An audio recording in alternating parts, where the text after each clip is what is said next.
Hence the emphasis then on the necessity for an immediate sharp cut in the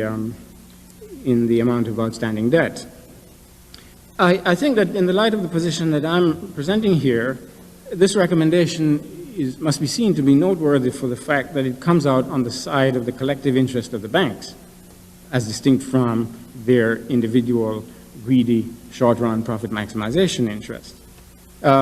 and as distinct, therefore, from their short-sightedness in seeking to squeeze as much as they can by insisting on repayment now. Whereas, in other words,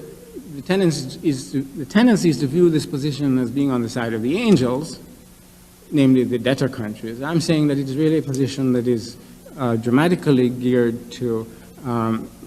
optimizing the long-run position of the banks as a group. And in this respect, furthermore, an implication of my argument must be seen to be that the pressure for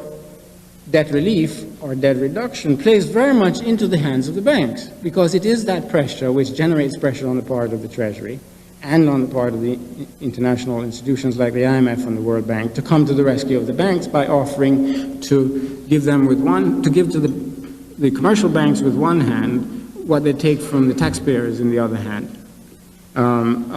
A position which has been well portrayed, I think, by Professor Sachs. And it is in this respect I see the significance of the media attention that Secondly, I think that this position is troublesome, the position of focusing on debt relief as a singular aspect of the problem, because it does nothing to address the really crucial long-term problem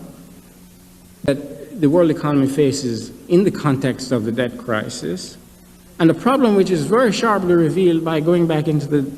the scrutiny, I think, of the historical analysis that has been done, namely that after all of these major episodes in the past in which there was a substantial debt crisis, the world economy. What then I'd like to conclude by saying is that we have to think more imaginatively and creatively about the debt situation, rather than focusing on these single unilinear views about the situation. We need, first of all, a large-scale stimulus, and that is clearly what I infer from, which essentially acknowledges that there's a 50% free transfer of credit to the debtor countries. So substantial debt reduction would necessarily have to be a part of such a broadly based strategy, but it would have to be accompanied by new loans